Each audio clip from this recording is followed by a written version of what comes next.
হিটলারের মৃত্যুকে ঘিরে রয়েছে অনেক মিথ্যে এবং ষড়যন্ত্রমূলক তথ্য। হিটলারের মৃত্যু আসলে কিভাবে হয়েছিল ৮০ বছর পর জানা গেল সেই নতুন তথ্য। বিস্তারিত থাকছে ডেস্ক রিপোর্টে।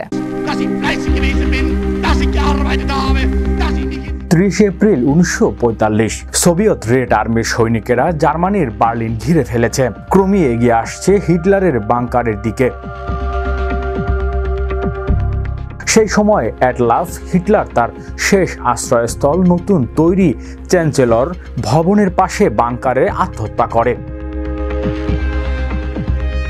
ওই দিনের ঘটনাগুলো ঐতিহাসিকভাবে নথিভুক্ত থাকলেও বছরের পর বছর ধরে তার মৃত্যুকে ঘিরে রয়েছে অনেক মিথ এবং ষড়যন্ত্র তত্ত্ব।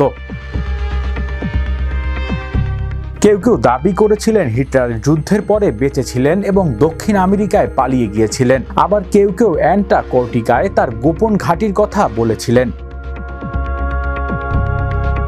হিটলারের মৃত্যুর ৮০ বছর পর হিটলারের মৃত্যু নিয়ে নতুন তথ্য দিয়েছে হামবুর্গ অ্যাফেনডর্ফ বিশ্ববিদ্যালয় মেডিকেল সেন্টারের ফরেন্সিক মেডিকেল ইনস্টিটিউট সাবেক পরিচালক অধ্যাপক ডক্টর ক্লাউন পুশেল। সদ্য প্রকাশিত নতুন বই দ্য টোডগেট উবেলাইশেন বা মৃত্যুর পথে লাশ পড়ে থাকতেও লিখেছেন হিটলারের মৃত্যুর না জানা অনেক কথা। Hamburg institute of forensic medical সাবেক প্রধান ক্লাউন পুশেল ১৯৯০ সালে মস্কোর সামরিক মহাফেজখানায় রক্ষিত মাথার খুলি ও অ্যাডলফ হিটলারের দেহে রাশিয়ায় ময়নাতদন্তের ফলাফল পরিদর্শন করতে সক্ষম হয়েছিল। তিনি তার সদ্য প্রকাশিত বইটিতে বৈজ্ঞানিক প্রমাণের ভিত্তিতে অ্যাডলফ হিটলারের মৃত্যুর রহস্য বিশ্লেষণ করেছেন।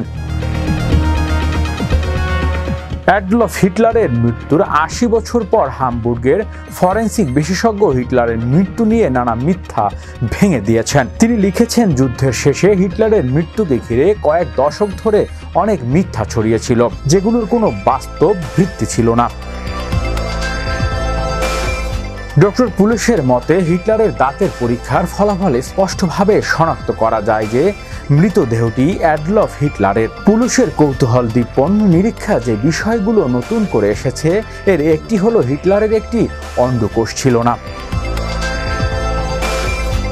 এই আবিষ্কারের দুটি ব্যাখ্যা তিনি দিয়েছেন, আর তা হলো ১৯১৬ সালে প্রথম বিশ্বযুদ্ধের সময় হিটলারের আঘাতের কারণে অন্ডকোষ বা ক্রিটোকিজিয়াম হারায়। ১৯২৩ সালে ব্যর্থ অভ্যুত্থানের প্রচেষ্টার পর হিটলারকে ল্যাডবার্গ কারাগারে কারারুদ্ধ করা হয়েছিল।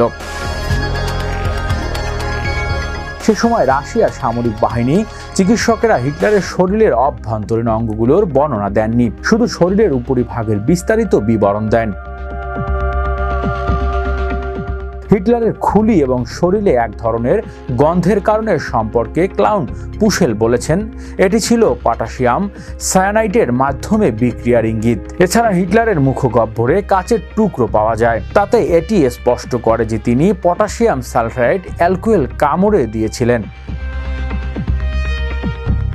এই পটাশিয়াম সালফাইড কি প্রাণঘাতী ছিল নাকি হিটলার খুব দ্রুত নিজের মাথায় গুলি করে মারা গিয়েছেন তা এখনো স্পষ্ট নয়। সায়ানাইড ক্যাপসুল মুখে কামড় দিয়ে চিবিয়ে খোলার পর পর্যন্ত তার হাতে ২ মিনিট সময় ছিল।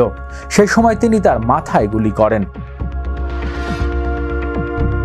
আত্মহনন বা মৃত্যু নিশ্চিত করার জন্য হিটলার একই সঙ্গে দুটি প্রাণঘাতী পদ্ধতি ব্যবহার করেন। হিটলার তার সবচেয়ে বিশ্বস্ত অনুসারীদের নির্দেশ দিয়েছিলেন তার মৃতদেহটি যেন রাখাইন চ্যান্সেলিয়ার বাগানে পুড়িয়ে ফেলা হয়।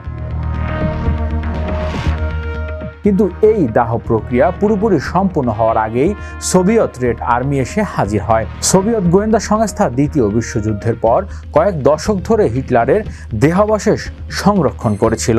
বেশ কয়েকবার কবর দেওয়া হয়েছিল এবং কবর থেকে তোলা হয়েছিল। ১৯৯১ সাল পূর্ব পশ্চিম জার্মানি এক হওয়ার প্রক্রিয়া শুরু হলে ম্যাগডেবার্গ শহরের সোভিয়েত ক্রিকেট সার্ভিস সদর দপ্তরটি বন্ধ করে দেওয়ার আগে মাটি চাপা দিয়ে রাখা দেহাবশেষ পুড়িয়ে ফেলার নির্দেশ দেয়। তবে শুধু হিটলারের খুলিটি মস্কোতে নিয়ে যাওয়া হয়।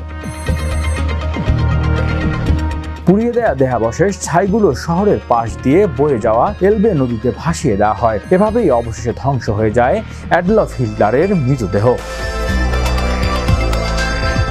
হৃদয় আশিস, বিশ্ব বাংলা 24 নিউজ ডেস্ক।